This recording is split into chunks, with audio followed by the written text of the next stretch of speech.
Good evening everyone. सबका स्वागत है ये good demo evening class sir. में।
ओके, लेट्स स्टार्ट करते हैं।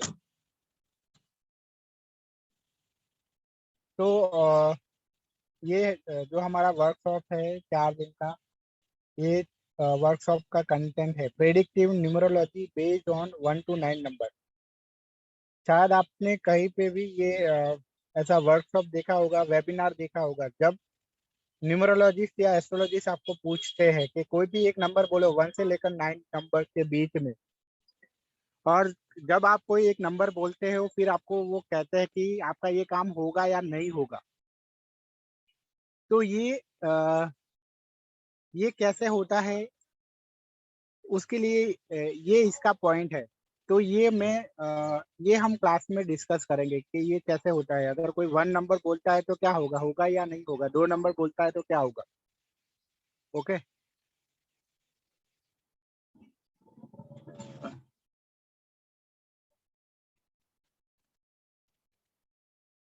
ओके। फिर updated destiny and psychic number compatibility, मतलब कि जब किसी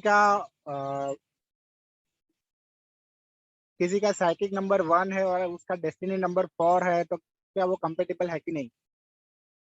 तो ये मैंने अपडेट की है, क्योंकि जैसे कई लोग बोलते हैं कि 3 and 8, अगर किसी का साइकिक 3 होता है और डेस्टिनी 8 होता है तो उनके लिए वो न्यूट्रल होता है।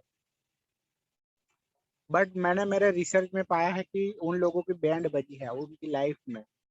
ओके, अगर किसी का भी 3 and 8 का ऐसा कॉम्बिनेशन होता है तो ये क्लास ये भी हम डिस्कस करेंगे। अ, इसमें जो इवेंट कैलकुलेशन है, अ, ये ये जो है वो कवर नहीं होगा। ये मेरी पुरानी नोट्स है तो इसमें वो बाय डिफॉल्ट गलती से आ गया है, बट इसमें इवेंट कैलकुलेशन नहीं होगा, क्योंकि ये बहुत लंबी प्रोसेस है। इवेंट कैलकुलेशन वाली जो प्रोसेस है वो, और यहाँ हम जो करने वाले हैं, ये जो कोर्स है इसमें ऐसा है कि कोई भी जो सारी चीजें हैं वो हम उसमें ज्यादा कैलकुलेशन नहीं आएगी।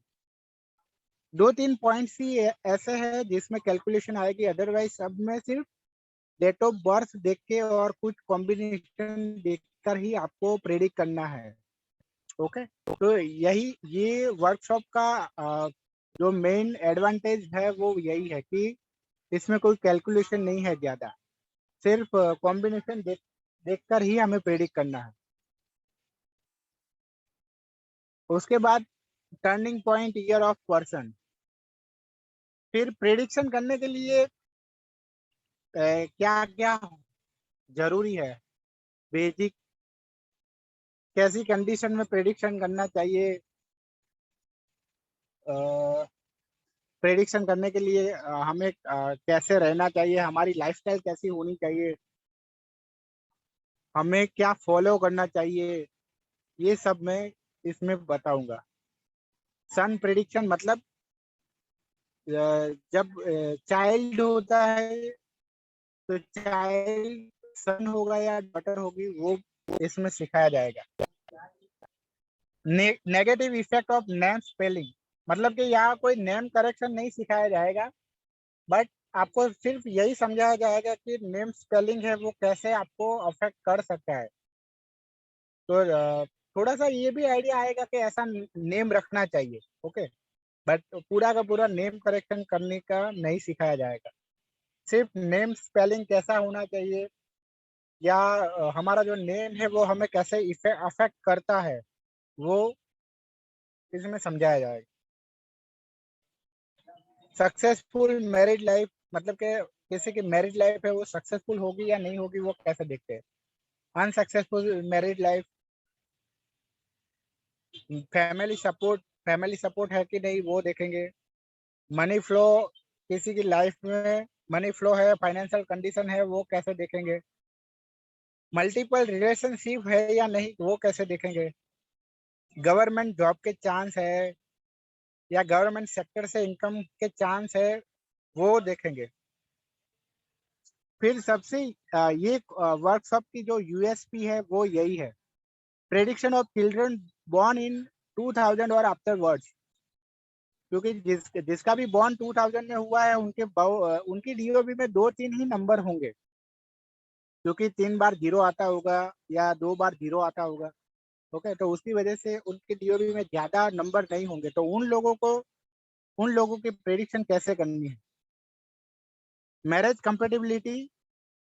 कंपेटिबिलिटी एज पर वैदिक एस्ट्रोलॉजी एंड एज पर वैदिक न्यूमरोलॉजी, दोनों तरह से मैं दिखाऊंगा मैरिज कंपेटिबिलिटी यहाँ, okay. Health condition in numerology, आपकी हेल्थ कंडीशन है वो कैसे देखेंगे numerology. More than 50% prediction from वैदिक रीड विदाउट एनी कैलकुलेशन, 50% से ज्यादा प्रेडिक्शन हम सिर्फ वैदिक रीड से कैसे कर सकते हैं वो यहाँ हम समझेंगे, ओके। तो ये है कोर्स का कंटेंट। अभी मैं इसमें से जो सब आई थिंक बहुत सारा आपने ऑलरेडी सीखा होगा, लेकिन ये वर्कशॉप की जो यूएसपी है वो यही है कि चाइल्ड प्रेडिक्ट कैसे करना है, चाइल्ड का जो जेंडर है वो कैसे प्रेडिक्ट करना है, और चिल्ड्रन जिनके जिनका बॉर्न आफ्टर 2000 हुआ है वो, और मैरिज कंपेटिबिलिटी उसकी मैं एक नई नई टेक्निक से मैरिज कंपेटिबिलिटी दिखाऊंगा। वैदिक एस्ट्रोलॉजी से बहुत ही अच्छी तरह से दोनों कपल की सिर्फ कुंडली देख के आप 1 मिनट में ही कह पाओगे कि इनके बीच में इनकी मैरिज लाइफ कैसी है, इनके बीच कंपेटिबिलिटी कैसी है, ओके। तो अभी मैं मैरिज इसमें से कोई भी एक पॉइंट है वो मैं यहाँ अभी डेमो में आपको सिखाऊंगा, ओके। और वो पॉइंट है मैरिज कंपेटिबिलिटी एज पर वैदिक एस्ट्रोलॉजी, ओके।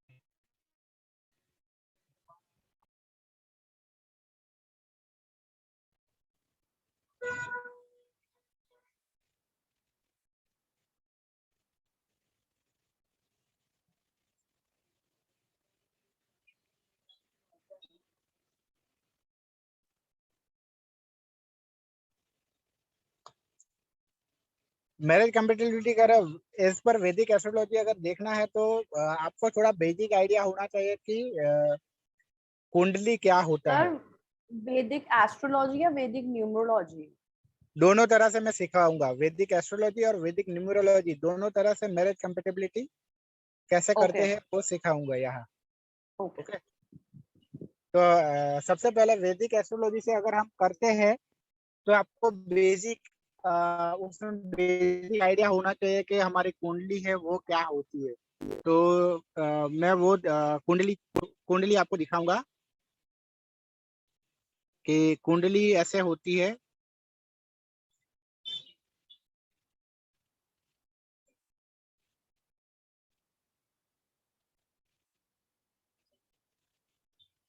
कुंडली में ऐसे 12 भाव होते हैं, 12 बॉक्स कहते हैं जिसमें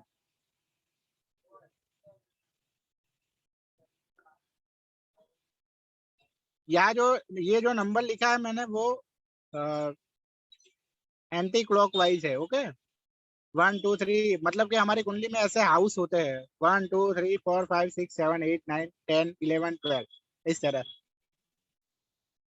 ओके, तो ये यहाँ मैंने जो नंबर लिखे हैं वो कुंडली के नंबर है और हाउस के नंबर है, राशि के नंबर नहीं होते। राशि के नंबर अलग होते हैं। मैं कुंडली डेमो कुंडली ही दिखाऊंगा।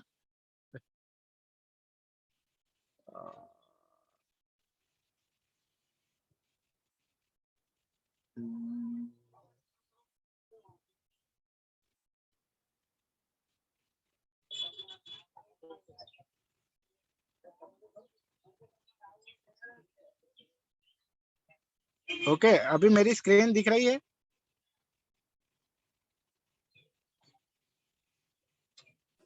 मेरे यस सर। मोबाइल की स्क्रीन दिख रही है? Yes sir. ओके, कहाँ गया? Oh my God,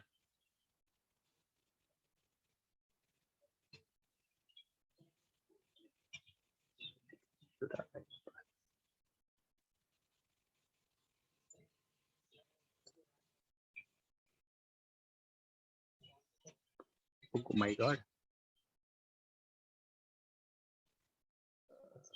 Hindu calendar गया।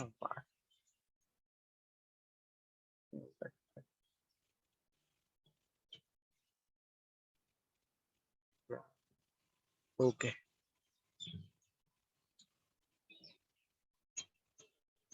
तो ये है कुंडली। ओके, तो यहाँ देखो,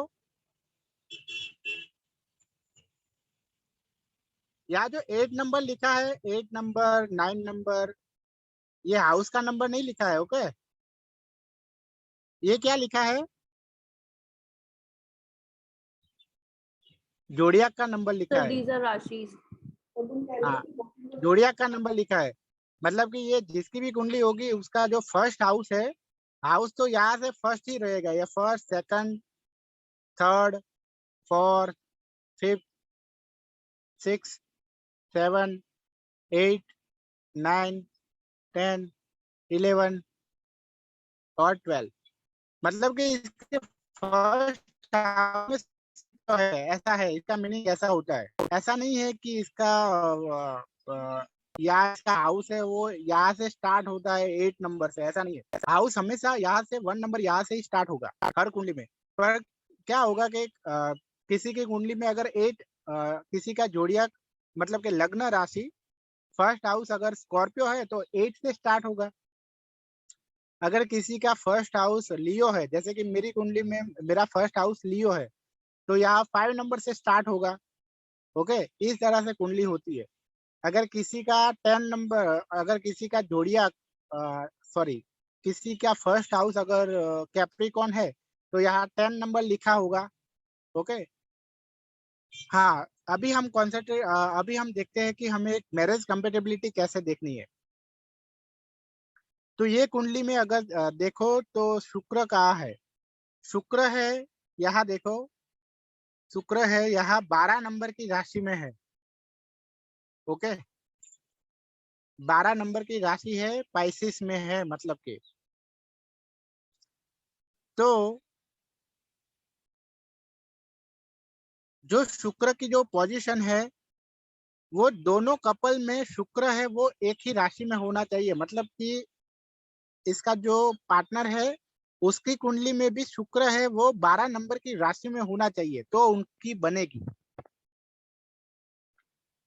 अभी आप बोलेंगे कि ये तो बहुत ही इसके चांसेस तो बहुत ही कम है ना, कि दोनों की कुंडली में शुक्र एक ही राशि में होता है ना। ये इतने तो इसके तो चांस बहुत ही कम बनेंगे। तो दूसरा दूसरा क्या होना चाहिए? अगर मान लो कि शुक्र यहाँ नहीं, तो शुक्र है वो इसके सामने होना चाहिए। मतलब कि पाइसिस के ऑपोजिट कौन है? पाइसिस के ऑपोजिट है वर्गो।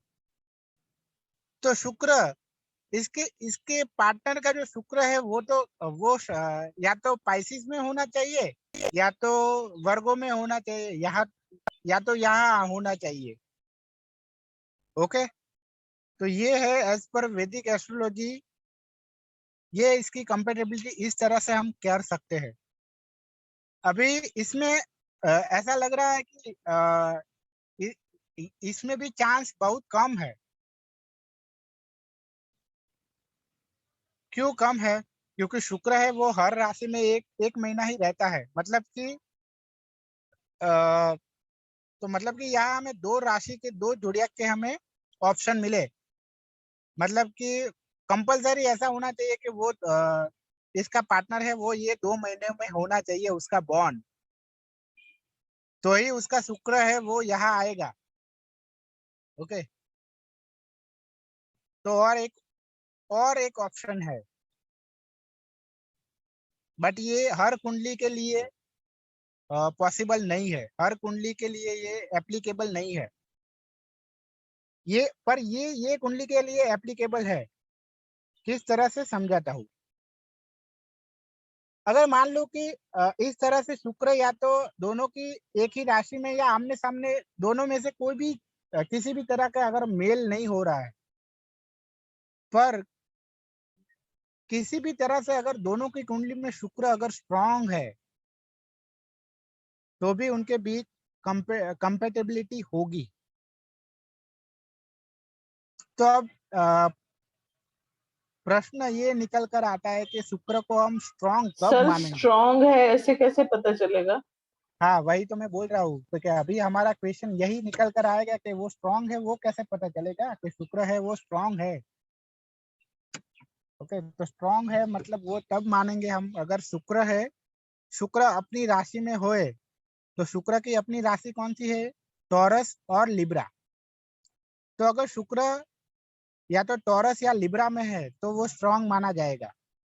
और तीसरा ऑप्शन ये है कि शुक्र अगर पाइसिस में होगा तो भी स्ट्रांग माना जाएगा। क्यों? क्योंकि शुक्र है वो पाइसिस में उच्च का होता है।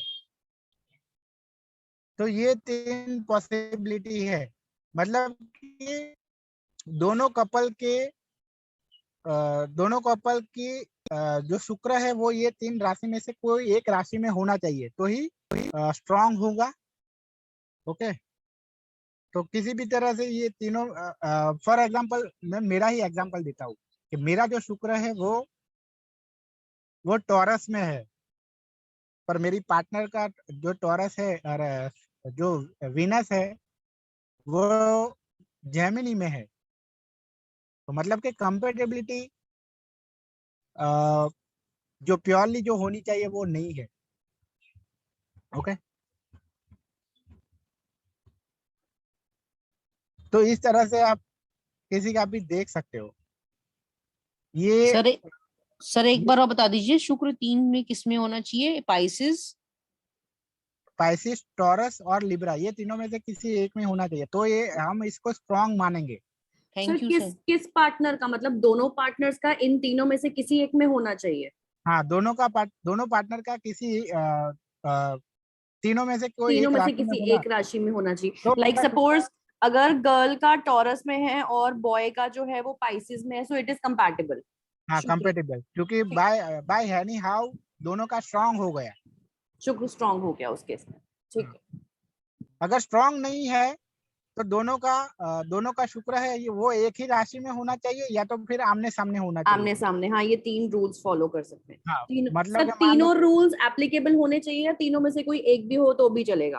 कोई भी एक होना चाहिए। कोई भी एक। मान लो कि किसी का शुक्र है वो सेजिटेरियस में है, तो फिर उनका पार्टनर का कहाँ होना चाहिए, या तो सेजिटेरियस में या तो जेमिनी में होना चाहिए, क्योंकि सेजिटेरियस का सामने वाली की जो राशि है वो ऑपोजिट। जेमिनी है। हम्म। ओके, ठीक है। तो ये होना ठीक। चाहिए।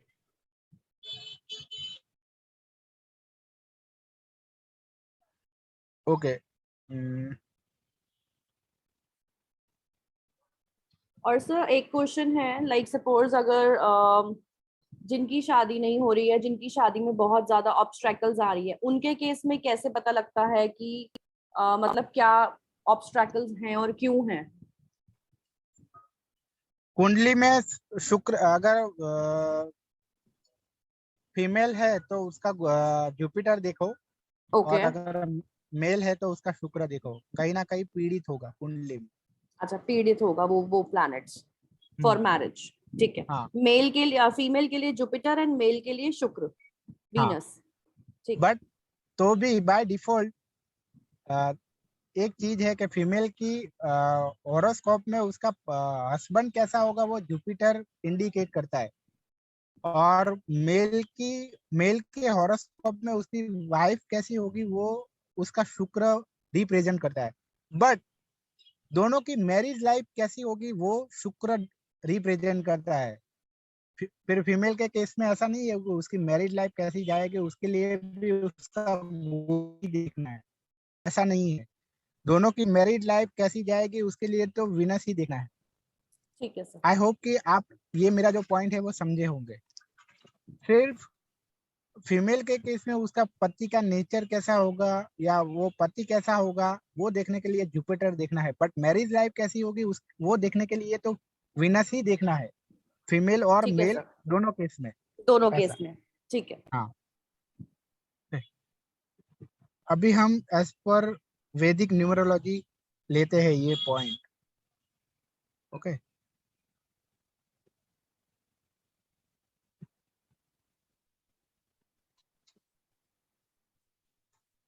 तो ये भी बहुत ही सिंपल है कि अगर मान लो कि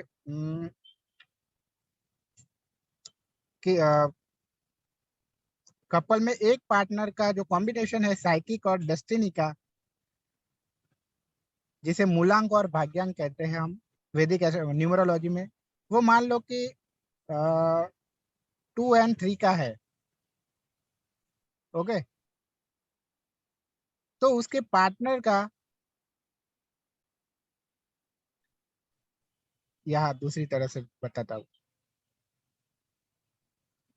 कि एक पार्टनर का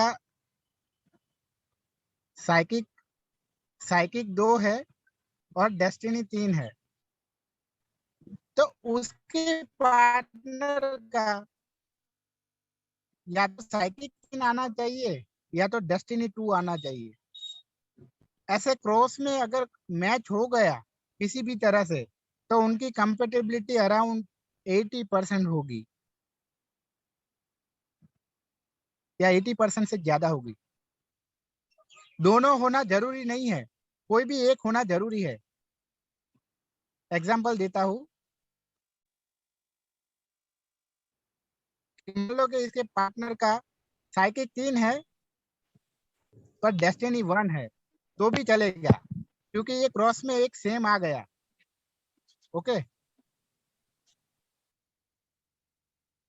या तो फिर ऐसा है कि इसका साइकिक 5 है और इसका डेस्टिनी 2 है, तो यहाँ भी क्रॉस में सेम आ गया। यहाँ याद रखना क्रॉस में सेम आना चाहिए, अगर सामने सामने सेम आ गया तो नहीं बनेगा, मतलब कि दोनों का मूलांक सेम होगा तो नहीं बनेगी, दोनों का भाग्यांक सेम होगा तो नहीं बनेगी। आमने सामने मूलांक और भाग्यांक सेम होगा तो बनेगी। समझ गए? तो एक एक सिंपल रूल है।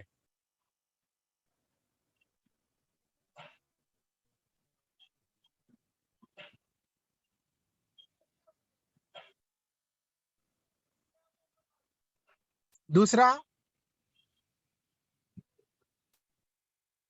मूलांक मूलांक में आमने सामने है ना वो ऑपोजिट होने चाहिए, मतलब कि अगर मूलांक 1 है तो सामने वाला पार्टनर है उसका मूलांक 8 उसका ऑपोजिट होना चाहिए। फ्रेंडली होगा तो भी चलेगा। सर नहीं समझा, ये अपोजिट रहा तो कैसे जमेगी?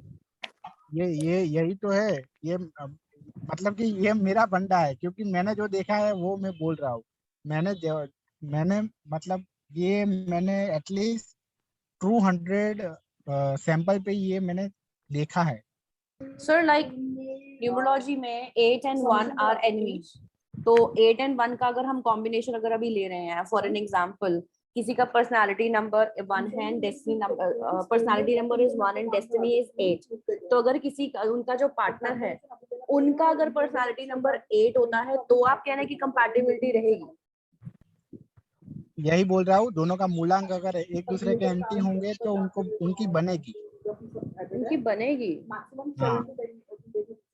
Okay, little confusing, because generally तो यही कहते हैं ना कि एंटी है या एनिमीज हैं, हाँ, इसीलिए। बट ये मैंने जो अभी मैं यहाँ आपको फोर्स नहीं करूंगा, किसी को भी मैं फोर्स नहीं करना चाहता हूँ कि आप ये मानो या ना मानो, बट ये मैंने पाया है, मेरे रिसर्च में मैंने फील किया है, इसलिए मैं ये बोल रहा हूँ।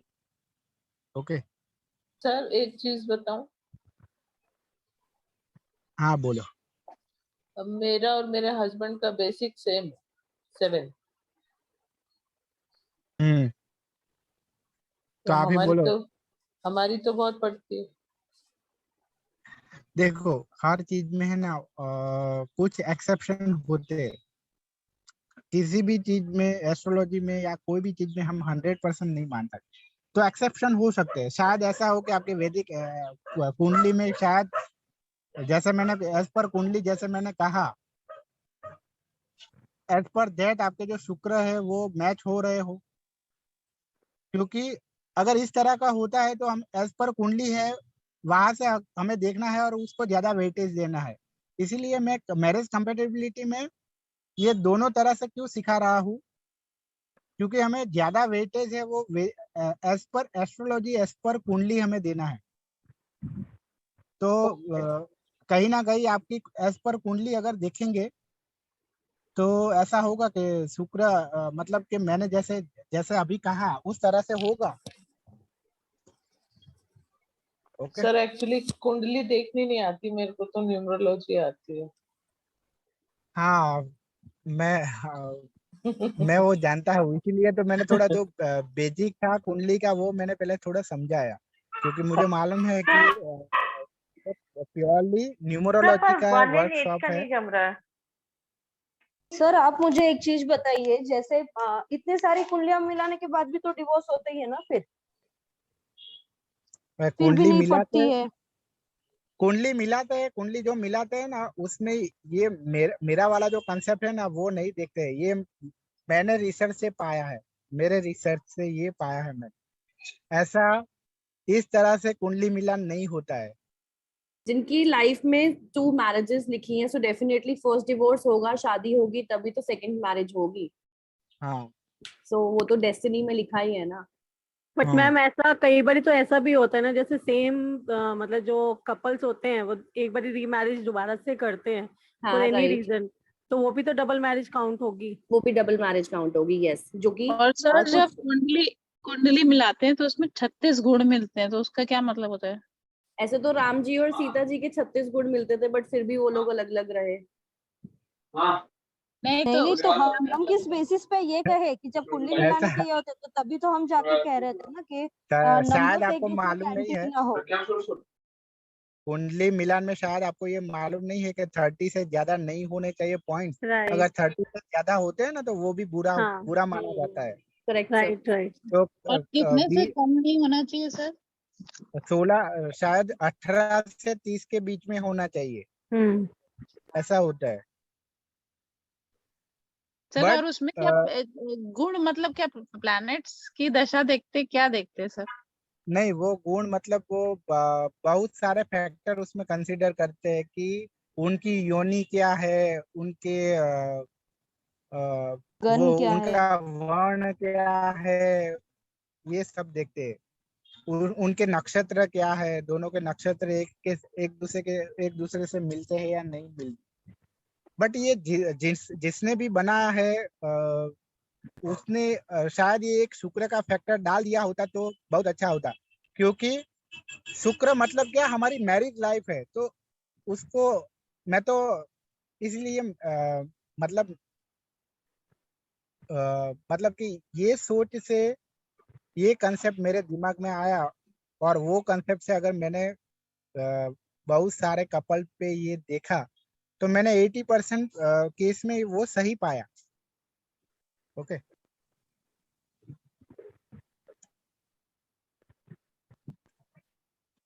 और मैं ये पर्सनल बातें शेयर नहीं करनी चाहिए, बट मैं कर रहा हूँ कि मतलब मेरी लाइफ में जो भी जो लोग आए थे उनकी शुक्र की पोजीशन ऐसी जगह थी, उनके साथ मेरी ज्यादा बनती थी। ऐसा कि मेरा मतलब मेरा शुक्र है वो टॉरस में है, तो मेरी लाइफ में जो लोग भी ऐसे आए कि जिनका शुक्र टॉरस में है, उन लोगों के साथ मेरी ज्यादा बनती थी, और दूसरों और लोगों के साथ कम बनती थी। या ऐसा कह सकते हो कि वो जो ट्यूनिंग है वो हो ही नहीं पाई ऐसा। तो सर ऐसा भी होता है, मतलब जो भी शुक्र जैसे होता है जिनका, तो उनके साथ सबकी जमती है, ऐसा क्या? हाँ, मतलब कि शुक्र की जो पोजीशन है वो बहुत ही मायने रखती है किसी के भी साथ रिलेशन रखने में, ओके स्पेशली मैरिज लाइफ में। ओके। तो Sir, फिर partner- एक्सटर्नल अफेयर भी हो सकता है ना, अपन एक्सटर्नल अफेयर भी देख सकते हैं। हाँ, शुक्र से वो जैसे अगर भी मेरे देख- हस्बैंड का नहीं है, प्रॉपर कंपैटिबिलिटी नहीं है सपोज मेरे हस्बैंड का शुक्र से, तो मैं जिस व्यक्ति से भी रहे तो उससे फिर मेरा ज्यादा अटैचमेंट रहेगा, तो मैं उसकी तरफ फिर खींची जाऊंगी, तो इसका एक्सटर्नल अफेयर भी हो सकता है। हाँ, वो अफेयर कब होगा वो उसके लिए फिर अलग कंसेप्ट है। सर शुक्र की पोजीशन से सारे रिलेशनशिप देखते हैं कि सिर्फ मैरिज रिलेशन, जैसे फ्रेंडशिप हो गया या रिश्तेदारों से या पार्टनर से, बिजनेस मतलब पार्टनर? सब रिलेशन जिसमें हमारा अफेक्शन होता है, जिसमें हमारा अफेक्शन होता है, वो सब रिलेशन है वो शुक्र से रूल होते हैं। हमारे बिजनेस पार्टनर से जो हमारा रिलेशन होता है वो शुक्र से रूल नहीं होता है। वहाँ हम सिर्फ हमारे फाइनेंस के लिए या फिर हमारे प्रोफेशन के लिए रिलेशन रख रहे हैं, तो वो शुक्र से रूल नहीं हो रहा है। अभी आपका जो मेरे साथ रिलेशन है वो किसके अंडर में आएगा? वो जुपिटर के अंडर में आएगा, क्योंकि हम विद्या के लिए हम एक दूसरे के साथ जुड़े हैं। ओके, तो विद्या मतलब एजुकेशन मतलब क्या, गुरु, तो वो जुपिटर रूल होता है। ओके, तो हर रिलेशन, बट जिसमें हमारा अफेक्शन होता है, जिसके साथ हमारा अफेक्शन होता है, वो सब जो रिलेशन है वो शुक्र से रूल होते हैं। मतलब कि अगर आपकी कुंडली में शुक्र है वो वीक है, तो आप किसी के भी साथ अच्छी तरह से रिलेशन नहीं बना पाओगे। किसी के प्रति आपको अफेक्शन नहीं होगा, या किसी को भी आपके प्रति अफेक्शन नहीं होगा ज्यादा। ओके, सब रिलेशन होंगे लेकिन क्या सुपरफिशियल होंगे। ओके, ऐसा होगा। तो सर इसकी रेमेडी भी बताओगे आप? हाँ, रेमेडी भी बताऊंगा। सर ये जो कुंडली में 1 2 3 4 लिखा है, ये आपने बताया कि ये ज़ोडिएक को रिप्रेजेंट करता है, तो ये क्या 1 मींस व्हाट, 1 सिग्निफाइज व्हाट, 2 मैंने वो सिग्निफाइज व्हाट? 1 2 3 जो लिखा था वो हाउस नंबर था। कुंडली में जो नहीं हमारा नहीं, कुंडली में 12 कुंडली हाउस में होते हैं। कुंडली में भी 1 2 3 4 लिखा होता है कई जगह पे, हाउसेस की तो फिक्स पोजीशन है, हाँ, लेकिन ये 1 2 3 4 कहीं कहीं 1 लिखा 2 है। 3 लिखा होता है ना, वो 1 नंबर की जो जोड़ियाक है वो 1 नंबर, जहाँ 1 नंबर लिखा है मतलब वो हाउस में 1 नंबर का जोड़ियाक है, और 1 नंबर का जोड़ियाक हमारा एरीज होता है। जो हाउस में 2 नंबर लिखा है मतलब वहाँ टॉरस बैठा है, टॉरस की साइन वो हाउस में चली गई, ऐसा। Okay, thank you. जैसे कि मेरे फर्स्ट हाउस में मेरा लियो है, तो मेरे फर्स्ट हाउस में लियो चला गया, ऐसा। मेरे सेकंड हाउस में तो फिर वो फिर सर्कल ऐसे ही बनेगा वाया। तो मेरे सेकंड हाउस में बाय डिफॉल्ट मेरा वर्गो आएगा, थर्ड हाउस में लिब्रा आएगा, फोर्थ हाउस में स्कॉर्पियो आएगा। ओके, उस इसी तरह। और सर जैसे किसी का वीनस अच्छा है, दोनों आपस में मतलब अफेयर रहेगा और शादी नहीं होती, वो कैसे देखते हैं? क्या? मान लो 2 लोग हैं, उनका वीनस अट्रैक्ट हुआ तभी वो आपस में मिले और शादी तक नहीं पहुंचे, तो वो वीनस से ही देखेंगे क्या हम? लव मैरिज नहीं होना मतलब कि सैटर्न की हाँ, कहीं ना कहीं हाँ, सैटर्न का कहीं ना कहीं रोल हो रहा है, सैटर्न की दृष्टि पड़ रही है शुक्र पर। तो सैटर्न क्या करेगा, कोई भी ऐसे जो हटके जो मतलब कि अरेंज मैरिज से हटके मैरिज नहीं करने देता है। सैटर्न है वो सोशल हर सोशल रूल को फॉलो करवाता है किसी ना किसी तरह से। तो अगर शुक्र पे सैटर्न की दृष्टि पड़ जाए तो लव मैरिज होने के चांस बहुत कम हो जाते हैं। या सेवंथ हाउस हमारा मैरिज का होता है, उस पे सैटर्न की दृष्टि पड़ जाए तो लव मैरिज नहीं होती कभी भी। Okay sir, okay, thank you. Sir मतलब अपन ये कह सकते क्या कि जो सैटर्न वाली राशियां होती है उनके लव मैरिज नहीं हो सकते? नहीं, ऐसा नहीं कह सकते, लेकिन वो लव मैरिज को प्रिफर नहीं करेंगे क्योंकि वो सैटर्न से रूल हो रहे हैं बाय डिफॉल्ट। तो वो सैटर्न से रूल हो रहे हैं तो वो सैटर्न जैसा ही बिहेव करेंगे। बट अगर मान लो कि उनके शुक्र पर ऐसे सैटर्न की दृष्टि नहीं पड़ रही है तो हो सकती है। ओके सर कुंडली में आपने बोला कि ऑपोजिट होते हैं हाउसेस, तो वो किस तरह देखते हैं? जैसे 5 इज ऑपोजिट टू 12 और 11। 11। अच्छा, सर ओके, इस कोर्स में आप ये बेसिक एस्ट्रोलॉजी भी सिखाओगे क्या? नहीं बेसिक एस्ट्रोलॉजी मतलब कि हाँ ऐसा कह सकते हैं कि आपको कुंडली के मतलब कुंडली में कैसे बनाते हैं, कैसे देखते हैं, वो सॉफ्टवेयर से कैसे बनाते हैं, ऑनलाइन कैसे बनाते हैं, वो सिखाऊंगा। ओके, अदरवाइज 12 हाउस का क्या रोल है वो सब नहीं बताऊंगा। बट ये मैरिज कंपेटेबिलिटी है, उस पर फोकस करेंगे हम। मैरिज प्रिडिक्शन के कभी होगी मैरिज, ऐसा कंपैटिबिलिटी के अलावा कि किसी की मैरिज कभी होगी, नहीं, किस साल में? वो नहीं आएगा, सिर्फ कंपेटेबिलिटी आएगी। ओके, ओके, सर तो अपन अगर बेस किसी का न्यूमरोलॉजी को बना रहे हैं यहाँ पे या एस्ट्रोलॉजी के ऊपर बता रहे हैं? ये एक ही पॉइंट है जिसमें हम एज पर वैदिक एस्ट्रोलॉजी कंपेटेबिलिटी सीखेंगे। अदरवाइज बाकी सब जो पॉइंट है वो न्यूमरोलॉजी,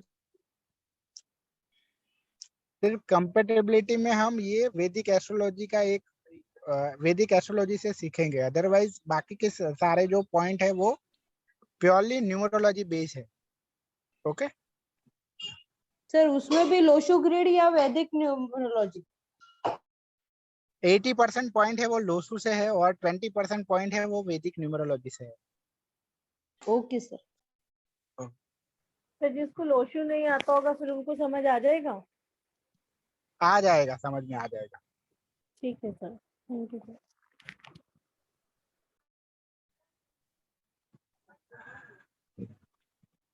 ओके, तो और कोई क्वेश्चन है?